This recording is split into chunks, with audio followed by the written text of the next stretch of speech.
Awal mula misteri. Di sebuah kota kecil bernama Mekarjati, suasana malam selalu dipenuhi oleh aroma hujan yang menempel di jalanan basah dan lampu-lampu jalan yang memantul di trotoar. Kota ini terkenal dengan ketenangan dan kehidupan warganya yang sederhana. Anak-anak bermain di lapangan hingga larut sore, pedagang berteriak menawarkan dagangan mereka, dan para tetua duduk di teras rumah sambil menonton pergerakan kota yang lambat. Namun, di balik kedamaian itu, sesuatu yang tidak terlihat mulai bergerak. Diam-diam mengamati dari sudut gelap.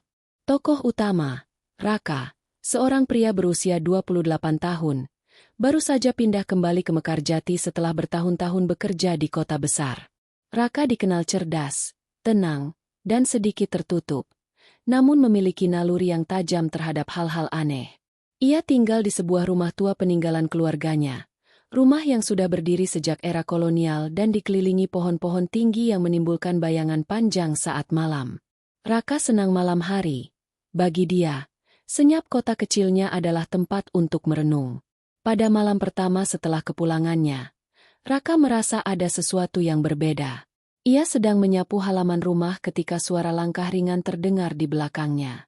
Ia menoleh, tapi hanya melihat pohon-pohon yang bergoyang karena angin.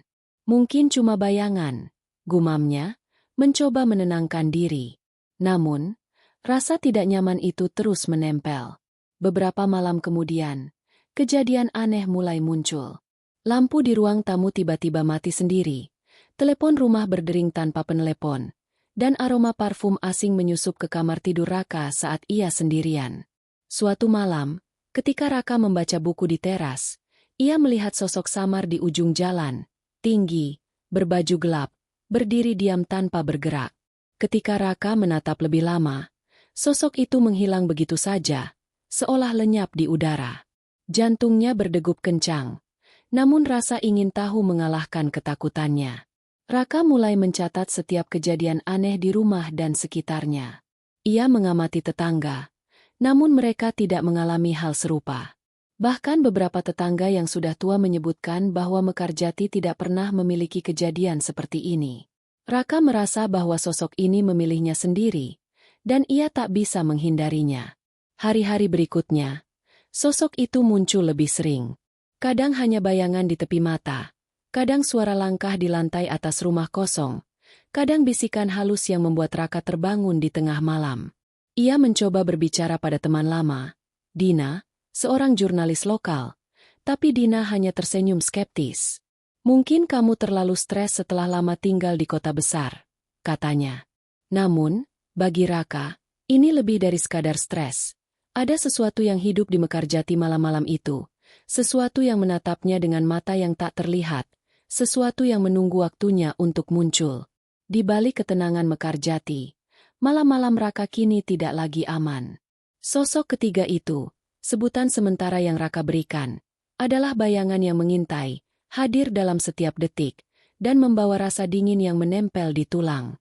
Dan Raka sadar, kisah ini baru saja dimulai, dan Mekarjati, kota yang dulu ia kenal, kini berubah menjadi labirin misteri yang penuh ketakutan dan rahasia yang menunggu untuk diungkap. Penampakan pertama. Hujan rintik-rintik jatuh di kota Mekarjati, membasahi jalanan sempit dan atap-atap rumah yang tua. Malam itu, suasana terasa berbeda. Angin membawa aroma tanah basah yang menyatu dengan aroma kayu bakar dari rumah-rumah tetangga. Raka berdiri di depan jendela ruang tamunya, menatap jalanan yang kosong. Bayangan pepohonan bergoyang diterpa lampu jalan yang redup. Namun matanya terus mencari sesuatu yang tak kasat mata. Ia merasakan sebuah dorongan, sebuah kehadiran yang semakin nyata dibanding malam-malam sebelumnya. Pukul 11 malam. Suara langkah terdengar di luar rumah. Raka menahan napas. Langkah itu berat, tapi teratur. Seperti seseorang yang berjalan dengan sengaja dan penuh kesadaran. Ia menuruni tangga rumah dengan hati-hati, memastikan bahwa pintu depan terkunci. Namun suara itu semakin mendekat. Raka menoleh ke jendela. Di bawah lampu jalan, sosok itu muncul, sama dengan bayangan yang ia lihat sebelumnya. Tinggi, berpakaian gelap, berdiri kaku, wajah tak terlihat, hanya sebuah bayangan yang menatap lurus ke arahnya. Raka merasakan tubuhnya membeku. Jantungnya berdetak cepat. namun ada dorongan aneh untuk mendekat. Sosok itu tidak bergerak, namun udara di sekitarnya terasa berat, seolah setiap partikel hujan menempel padanya. Ia mencoba berbicara, namun suaranya tercekat di tenggorokan. "Siapa? Kamu?" bisiknya dengan napas yang bergetar. Tidak ada jawaban, hanya keheningan yang memekakan telinga.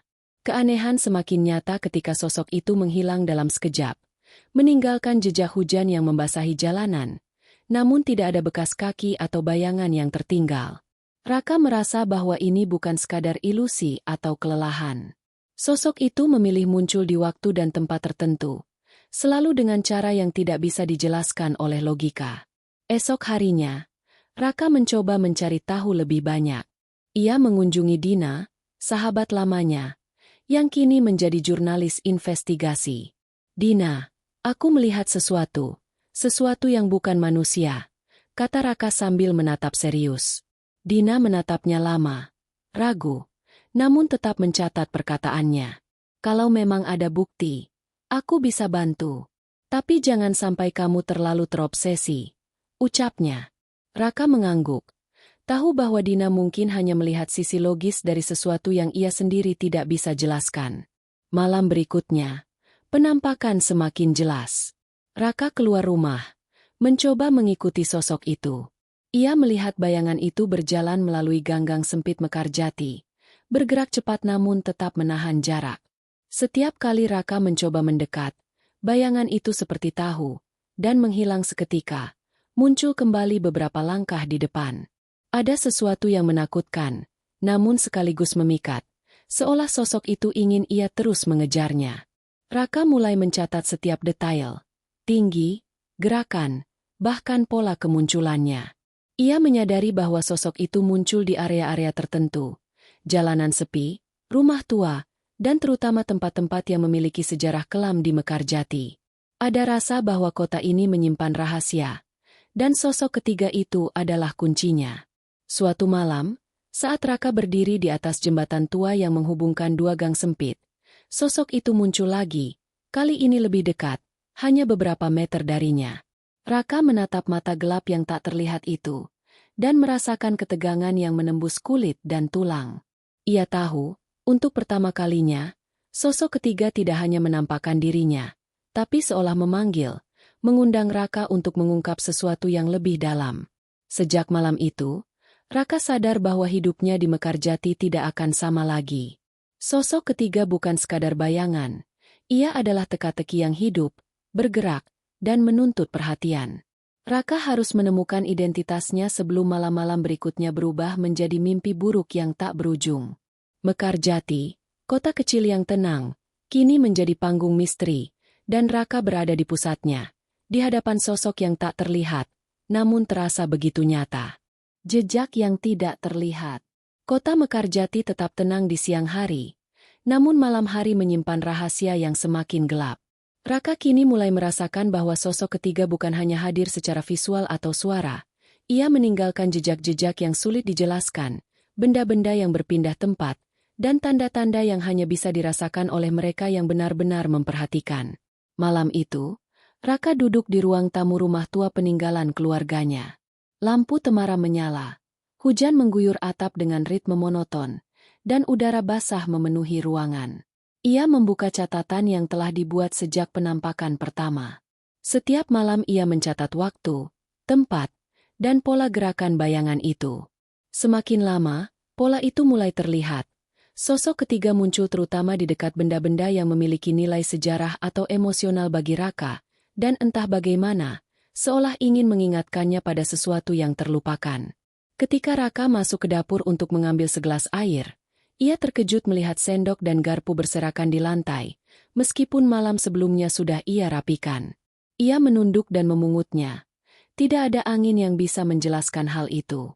Hatinya berdebar, tetapi naluri ingin tahu lebih besar daripada rasa takut. Ia mulai menyadari bahwa setiap kejadian aneh membawa pesan, meski pesan itu tersembunyi di balik simbolisme yang tidak mudah dimengerti. Keesokan harinya, Raka mengunjungi perpustakaan kota. Ia ingin menyelidiki sejarah Mekarjati, mencari tahu apakah ada peristiwa misterius yang terkait dengan lokasi-lokasi yang sering didatangi sosok ketiga.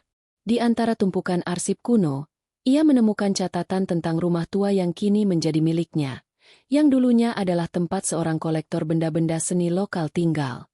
Konon, kolektor itu menghilang secara misterius bertahun-tahun lalu, dan rumor mengatakan bahwa beberapa benda berharga rumah itu menyimpan roh yang tidak tenang.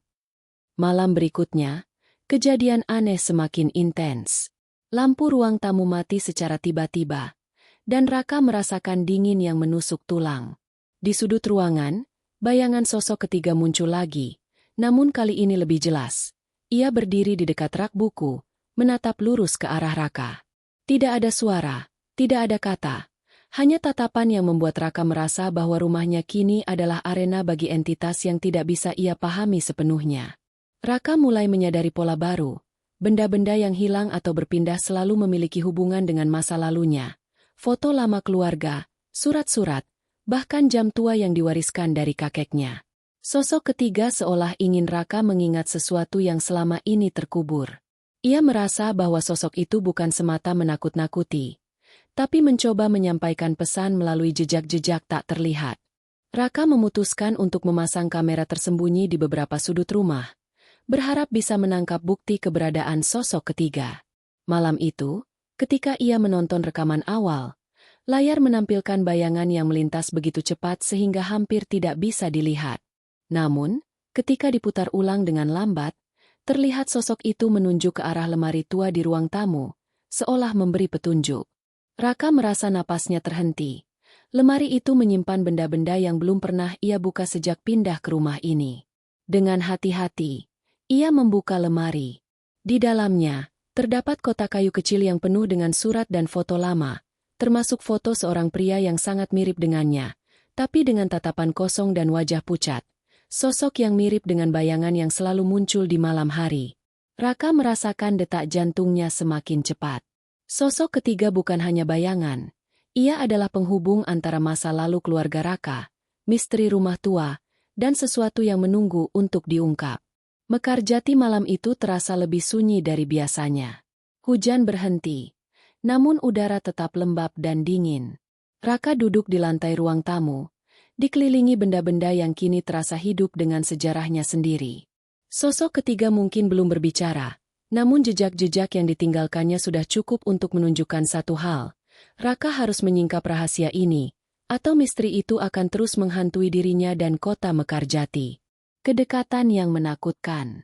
Sejak penemuan kotak kayu di lemari tua, hidup Raka berubah drastis.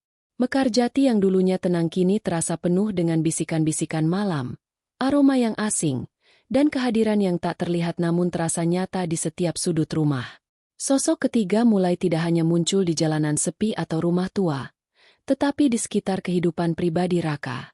Hal-hal yang dulu biasa kini berubah menjadi sumber ketegangan yang menguras energi dan pikiran. Malam itu, Raka duduk di kamar, mencoba membaca buku untuk menenangkan pikirannya. Namun, lampu meja berkelip, dan suara langkah ringan terdengar di lantai atas. Ia menahan napas, merasakan bulu kuduknya berdiri. Suara itu semakin dekat, namun anehnya tidak ada bayangan yang terlihat. Raka mencoba memanggil. Siapa di sana? Tidak ada jawaban, hanya keheningan yang menekan dada. Ia merasa seolah rumahnya kini ditempati oleh seseorang yang tak bisa ia sentuh atau lihat jelas. Sehari kemudian, Raka menemukan hal yang lebih mengganggu. Foto-foto di rumahnya berubah posisi sendiri. Foto keluarga yang semula tertata rapi di dinding kini miring, beberapa bahkan terjatuh ke lantai. Surat-surat di kotak kayu juga terserak. Seolah sosok ketiga ingin memastikan Raka memperhatikan setiap detail masa lalu yang terlupakan. Perasaan takut bercampur penasaran, dan Raka menyadari bahwa sosok itu tidak sekadar pengamat. Ia mulai mempengaruhi kehidupan Raka secara langsung. Di luar rumah, kejadian aneh semakin terasa. Raka pergi ke pasar, tetapi ia merasa selalu ada bayangan yang mengikuti langkahnya dari kejauhan. Kadang hanya terlihat sekilas di ujung mata. Kadang terdengar suara napas di lorong sempit. Mekarjati yang semula familiar kini berubah menjadi labirin yang penuh rahasia. di mana setiap sudut bisa menyimpan sosok yang menatap tanpa wajah. Raka merasa ada tekanan mental yang terus meningkat. Setiap detik rasa aman di kota ini perlahan hilang. Malam berikutnya, sosok ketiga muncul lebih dekat dari sebelumnya. Raka sedang tidur ketika ia terbangun karena rasa dingin yang menusuk tulang. Saat membuka mata, bayangan itu berdiri di ujung kamar, hanya beberapa meter darinya. Tubuhnya membeku, namun ia sadar bahwa bayangan itu tidak menyerang, hanya mengamati dengan intensitas yang menakutkan. Napas Raka terhenti, dan seolah-olah waktu melambat. Ia merasakan bahwa sosok ini bukan sekadar entitas acak. Ia mengenal Raka, mengetahui keberadaan dan kelemahannya. Keesokan harinya, Raka mencoba berbicara dengan Dina lagi, mencari pendampingan. Dina, aku rasa ini bukan hanya hantu atau halusinasi. Sosok ini ada di mana-mana, dan seolah ingin menguji aku, katanya dengan suara serak. Dina menatapnya serius. Kini mulai percaya bahwa ada sesuatu yang lebih dari sekadar misteri biasa. Ia menyarankan Raka untuk mencoba memahami pola kemunculan sosok itu, daripada hanya menghindarinya. Raka pun mulai membuat jurnal harian yang lebih rinci. Ia mencatat waktu, lokasi, dan kondisi emosionalnya setiap kali sosok ketiga muncul. Semakin lama, pola yang muncul menunjukkan satu hal mengejutkan. Sosok itu muncul di saat Raka sedang sendiri, saat ia berada di titik paling rentan emosional. Raka sadar, sosok ketiga mulai membangun kedekatan yang menakutkan, seakan ingin menguasai bukan hanya ruang fisik, tetapi juga ruang batinnya. Malam itu, saat Raka berdiri di balkon rumahnya, memandang lampu kota Mekarjati yang berkilau redup, bayangan itu muncul lagi, lebih nyata, lebih dekat, hanya beberapa langkah darinya. Raka merasakan campuran takut dan penasaran yang sulit dijelaskan. Sosok ketiga menatapnya tanpa wajah.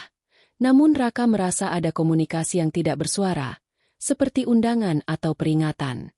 Ia sadar satu hal, kedekatan ini tidak akan berhenti. Sosok itu akan terus hadir, hingga Raka memahami maksud keberadaannya, atau sampai misteri ini menelan seluruh kehidupannya. Mekarjati kini bukan lagi kota kecil yang damai. Setiap malam adalah pertarungan batin bagi Raka, di mana sosok ketiga hadir sebagai bayangan yang menantang, menguji, dan mendekati hidupnya secara perlahan namun pasti. Raka tahu, ketegangan ini baru permulaan, dan malam-malam berikutnya akan membawa jawaban yang lebih menakutkan. Rahasia masa lalu. Mekarjati memiliki sejarah yang jarang dibicarakan oleh warganya, sejarah yang tersembunyi di balik wajah damai kota kecil itu. Setelah malam-malam yang dipenuhi ketegangan, Raka memutuskan untuk menelusuri asal-usul rumah tua keluarganya dan jejak sosok ketiga yang selalu mengikutinya. Ia merasa bahwa kunci misteri ini ada pada masa lalu, pada rahasia yang selama ini tertutup rapat oleh generasi sebelumnya. Hari itu, Raka pergi ke arsip kota, sebuah gedung tua di pusat Mekarjati yang menyimpan dokumen-dokumen lama. Debu menempel di setiap rak, dan cahaya lampu yang redup membuat suasana semakin mencekam. Raka mencari dokumen terkait rumahnya, keluarga, dan peristiwa aneh yang mungkin terjadi di kota ini. Ia menemukan buku catatan tua, tertulis dengan tinta yang sudah memudar, milik seorang leluhur yang ternyata adalah pemilik asli rumahnya. Dalam catatan itu, tertulis bahwa rumah tersebut pernah menjadi tempat tinggal seorang kolektor benda-benda antik, yang memiliki minat besar pada artefak mistis dan simbol-simbol kuno. Kolektor itu menghilang secara misterius tanpa jejak, meninggalkan rumah dalam keadaan kosong. Namun, catatan itu menyebutkan sesuatu yang lebih menyeramkan. Beberapa benda kolektor itu tidak tenang, dan siapapun yang tinggal di rumah itu akan merasakan kehadiran yang mengintai, menuntut perhatian terhadap masa lalu yang terlupakan. Raka merasa detak jantungnya meningkat. Ia teringat sosok ketiga yang selalu muncul di rumahnya, menatapnya tanpa wajah. Semua mulai terasa masuk akal. Sosok itu adalah bagian dari sejarah rumah dan keluarganya, sebuah bayangan yang terikat pada masa lalu yang belum terselesaikan. Ia menyadari bahwa kehadiran sosok itu bukan kebetulan. Ia muncul karena rumah dan keluarganya memiliki rahasia yang belum terungkap. Malamnya, ketika Raka kembali ke rumah, ia menemukan sesuatu yang mengejutkan. Kotak kayu kecil yang sebelumnya berisi surat dan foto-foto lama kini terbuka sendiri, dan sebuah lembar catatan tua jatuh ke lantai. Di atas kertas itu, tertulis nama seseorang yang sangat mirip dengan sosok ketiga, lengkap dengan tanggal lahir dan kematian yang sudah lama. Sosok ini ternyata adalah leluhur Raka yang terlibat dalam koleksi artefak misterius itu. Rasa takut bercampur dengan penasaran yang mendalam. Raka menyadari bahwa sosok ketiga bukan hanya bayangan acak, melainkan roh atau entitas yang terikat dengan sejarah keluarganya, menunggu seseorang untuk memahami dan menyelesaikan urusannya. Sosok itu muncul di rumah, mengikuti langkahnya, bahkan memberi petunjuk melalui benda-benda yang berpindah tempat, hanya untuk membimbing Raka memahami masa lalu yang kelam. Keesokan hari, Raka mengunjungi Dina untuk mendiskusikan penemuan ini. Dina mendengarkan dengan seksama. Matanya melebar ketika Raka menunjukkan catatan dan foto-foto tua. Kalau ini benar, Raka, kamu tidak hanya berurusan dengan bayangan atau ilusi. Ini tentang warisan keluarga yang belum selesai, sesuatu yang sudah lama terperangkap di rumah ini, kata Dina dengan serius. Mereka sepakat untuk menelusuri lebih dalam, karena jelas sosok ketiga ingin mereka menemukan kebenaran. Malam itu, ketika Raka berada di ruang tamu, sosok ketiga muncul lagi. Kali ini lebih nyata dan intens, berdiri di dekat rak buku, menatap langsung ke arahnya. Namun ada sesuatu yang berbeda. Tatapannya seolah tidak lagi menakut-nakuti, tetapi menunggu pengakuan dan pemahaman. Raka merasakan ada hubungan yang mendalam antara dirinya dan sosok itu, lebih dari sekadar kehadiran supranatural. Ini adalah urusan darah, sejarah, dan misteri yang menunggu untuk diselesaikan. Raka tahu bahwa perjalanan ini belum selesai. Mekarjati malam itu terasa sunyi, namun bayangan itu hadir dengan maksud tertentu. Sosok ketiga bukan hanya mengintai. Ia mengundang Raka untuk menghadapi masa lalu keluarga, menyingkap rahasia yang telah terkubur selama puluhan tahun. Malam-malam berikutnya akan menjadi saksi pertarungan Raka bukan hanya dengan rasa takutnya, tetapi juga dengan sejarah yang selama ini tersembunyi di setiap sudut rumah tua keluarganya. Pengejaran bayangan. Sejak malam itu, Raka merasa bahwa sosok ketiga tidak lagi sekadar menampakkan diri atau memberi petunjuk melalui benda-benda yang berpindah. Kini, sosok itu aktif memanggilnya, mengundang Raka untuk mengikuti jejak-jejaknya, seolah ada sesuatu yang harus diselesaikan. Raka tahu, untuk memahami misteri ini, ia harus keluar dari zona aman rumah tua dan menghadapi bayangan itu secara langsung. Mekarjati malam itu diselimuti kabut tipis. Lampu jalan memancarkan cahaya yang remang, menembus rintik hujan yang jatuh perlahan. Raka berjalan menyusuri gang sempit kota, catatan dan jurnal di tangan. Matanya terus menelusuri setiap bayangan. Tiba-tiba, di ujung gang, ia melihat sosok ketiga muncul, berdiri diam di bawah lampu yang berayun. Tubuhnya tinggi, hitam, tanpa wajah. Namun aura yang dipancarkan begitu kuat hingga membuat Raka merasakan hawa dingin yang menembus tulang. Raka menelan ludah. Jantungnya berdebar. "Aku akan mengikuti kamu," gumamnya. Tanpa menunggu jawaban, sosok itu berbalik dan melangkah perlahan ke gang berikutnya. Raka mengejarnya, hati-hati namun tegas. Setiap langkah yang ia ambil, sosok itu selalu berada beberapa meter di depannya, menantang Raka untuk terus bergerak. Suasana kota yang biasanya familiar kini terasa asing dan menakutkan. Setiap sudut tampak penuh rahasia, setiap bayangan seolah memiliki maksud sendiri. Gang demi gang dilewati, Raka melihat jejak-jejak aneh. Daun-daun yang tersusun rapi di tengah jalan, tetesan air yang membentuk pola seperti simbol, dan lampu yang berkedip seolah memberi petunjuk. Ia sadar sosok ketiga bukan hanya ingin muncul. Ia ingin Raka membaca pesan-pesannya melalui tanda-tanda yang ditinggalkan. Rasa takut bercampur penasaran, dan Raka merasakan adrenalin yang mendorongnya untuk terus mengejar bayangan itu. Tiba di sebuah rumah tua yang sudah lama ditinggalkan, sosok ketiga berhenti. Rumah itu pernah menjadi tempat kejadian misterius di Mekarjati. Kolektor artefak hilang puluhan tahun lalu, dan penduduk setempat percaya rumah itu dihuni oleh roh yang tidak tenang. Sosok ketiga menatap lurus ke Raka, seolah menantangnya untuk masuk. Raka menelan rasa takutnya, melangkah masuk, dan merasakan atmosfer berbeda, udara dingin, aroma kayu tua, dan sensasi bahwa rumah itu hidup dengan sejarah yang belum terselesaikan. Di dalam, benda-benda berserakan, catatan-catatan tua tergeletak di lantai, dan bayangan sosok ketiga bergerak di antara sinar lampu remang. Raka mengikuti, hati-hati menapaki lantai berderit.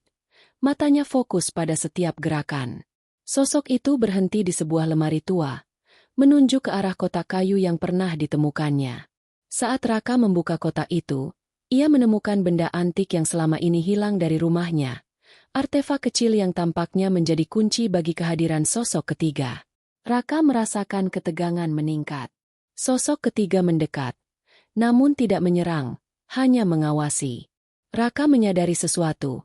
Untuk memahami bayangan ini, ia harus menghadapi masa lalu, sejarah keluarga, dan misteri kota sekaligus. Pengejaran ini bukan sekadar fisik. Ini adalah permainan pikiran dan intuisi, di mana Raka harus membaca tanda, mengikuti pola, dan memahami maksud sosok ketiga. Setelah beberapa jam menyusuri rumah tua dan ganggang kota, Raka akhirnya duduk, napas tersengal, di tengah lorong gelap. Sosok ketiga berdiri beberapa langkah darinya. Diam, menunggu. Raka menyadari bahwa malam itu adalah titik balik. Ia bukan lagi pengamat pasif, tetapi peserta aktif dalam misteri yang telah membayanginya sejak awal kepulangannya ke Mekarjati. Sosok ketiga menuntut jawaban, dan Raka tahu, jawaban itu akan membawa mereka ke inti rahasia yang lebih dalam dan lebih gelap. Mekarjati malam itu sunyi, hanya terdengar tetesan hujan di atap rumah tua. Namun bagi Raka, setiap detik dipenuhi ketegangan, rasa penasaran, dan satu kesadaran. Pengejaran bayangan ini baru saja dimulai, dan jawaban yang ia cari mungkin lebih dekat dari yang ia bayangkan, atau lebih berbahaya daripada yang ia bayangkan. Titik terang. Mekarjati malam itu lebih sunyi dari biasanya. Raka duduk di ruang tamu rumah tua, memandangi kotak kayu yang kini terbuka di hadapannya. Lampu temara memantulkan bayangan di dinding, dan hujan deras di luar menambah nuansa mencekam.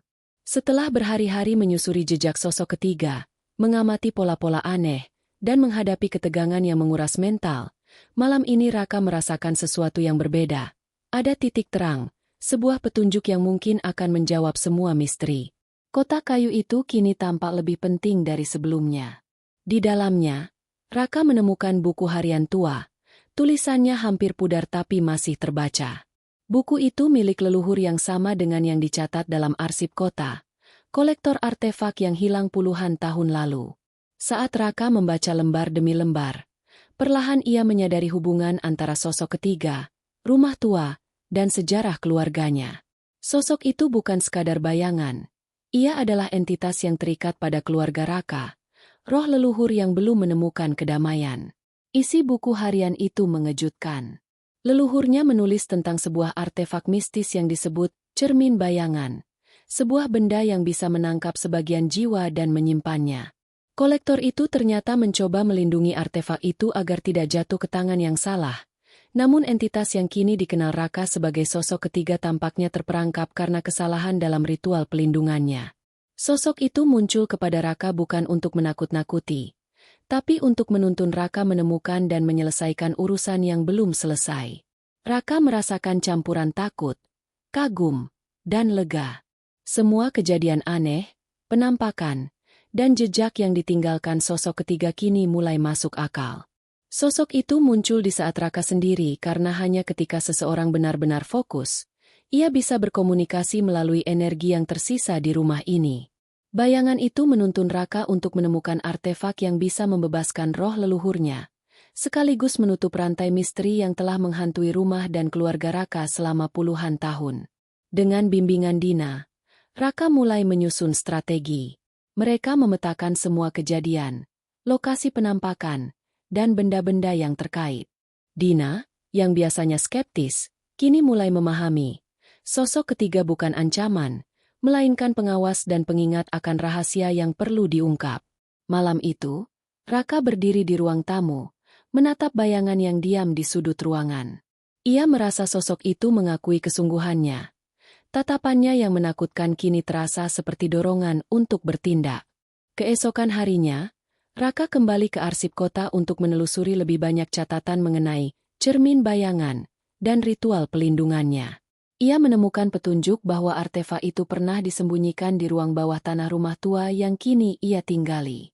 Tanpa menunggu lama, Raka kembali ke rumah, menuju ruang bawah tanah yang gelap dan lembab. Di sana, ia menemukan kotak kayu besar yang terkunci, di mana aura misterius begitu kuat hingga membuat bulu kuduknya merinding. Sosok ketiga muncul, berdiri diam di depan kotak itu, seolah menunggu Raka membuka kebenaran. Raka menarik napas dalam, membuka kotak, dan menemukan cermin bayangan. Artefak berukuran kecil tapi memancarkan energi yang tidak bisa dijelaskan.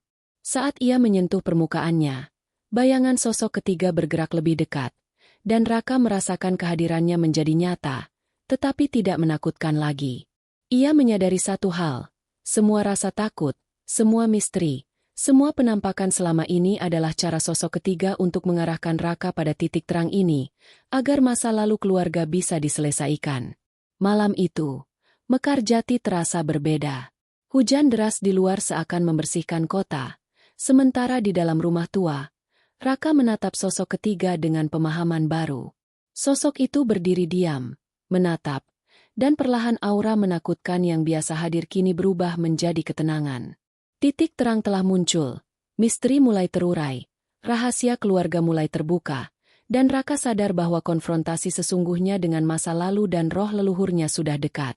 Konfrontasi. Mekarjati malam itu diselimuti kabut tebal, membuat cahaya lampu jalan berpendar samar dan bayangan pepohonan tampak seperti sosok yang bergerak sendiri. Raka berdiri di ruang bawah tanah rumah tua, menatap cermin bayangan yang kini ada di tangannya. Sosok ketiga muncul di depan kotak itu, lebih nyata dari sebelumnya, menatap Raka dengan intensitas yang membuat bulu kuduknya merinding. Tidak ada kata-kata yang terucap, hanya keheningan yang tegang, seolah seluruh kota ikut menahan napas. Raka menelan ludah, menguatkan hati. Semua yang terjadi sejak kepulangannya ke Mekarjati, penampakan, benda berpindah, bisikan malam, dan kehadiran yang menakutkan, semua menuntunnya ke momen ini. Sosok ketiga tidak lagi sekadar bayangan. Ia adalah manifestasi dari sejarah keluarga Raka, roh leluhur yang terperangkap karena ritual pelindung artefak yang belum selesai. Dengan suara bergetar, Raka bertanya, "Apa yang kamu inginkan dariku?" Sosok itu tetap diam, hanya menatap. Raka mengerti bahwa jawaban tidak akan muncul melalui kata-kata, tetapi melalui tindakan. Ia menatap cermin di tangannya, merasakan energi yang berputar di permukaannya, seolah mengundangnya untuk menyelesaikan ritual yang tertunda. Raka menempatkan cermin di lantai, mengikuti pola yang ia temukan di catatan leluhurnya. Sosok ketiga bergerak perlahan mengelilinginya. Bayangan hitamnya menari di dinding basement yang lembab. Hati Raka berdetak kencang, setiap napas terasa berat, namun ada ketenangan aneh dalam dirinya. Sebuah keyakinan bahwa malam ini adalah puncak dari semua misteri yang menghantui. Tiba-tiba, permukaan cermin bayangan berkilau, memantulkan wajah Raka dan sosok ketiga sekaligus. Raka menatap refleksi itu, dan seolah-olah waktu melambat. Sosok ketiga mendekat, menatap cermin, dan energi di ruangan terasa bergetar. Raka merasakan hubungan mendalam antara dirinya dan bayangan ini. Ia bukan hanya pewaris rumah dan benda-benda bersejarah, tetapi juga penyambung ritual yang akan membebaskan roh leluhurnya. Dengan tangan gemetar, Raka menyentuh permukaan cermin sambil membaca mantra pelindung yang tercatat di buku harian leluhurnya. Suara desahan halus terdengar, udara berputar, dan cahaya redup memenuhi ruang bawah tanah. Sosok ketiga bergerak lebih dekat, tapi kali ini tidak menakut-nakuti. Ia seakan memberi arahan, menunggu Raka menyelesaikan ritual. Detik-detik itu terasa abadi. Raka menyadari, untuk membebaskan sosok ketiga, ia harus mengakui semua rahasia masa lalu keluarga, kesalahan, kesedihan, dan keterikatan pada artefak yang selama ini menjadi pusat misteri. Ia menutup mata, mengingat leluhurnya, dan mengucapkan kata-kata terakhir dari buku harian itu. Saat itu, energi cermin memancar ke seluruh ruangan, dan bayangan sosok ketiga menjadi lebih terang, lebih nyata, namun damai. Dengan suara yang nyaris tak terdengar, sosok itu menatap Raka satu kali lagi, lalu perlahan menghilang ke dalam cahaya cermin. Ruangan menjadi sunyi. Hanya terdengar hujan di atas atap rumah tua. Raka membuka mata. Jantungnya berdetak kencang. Tetapi ada rasa lega yang mendalam. Sosok ketiga tidak lagi mengintai. Ia telah dibebaskan, dan rahasia keluarga akhirnya terselesaikan.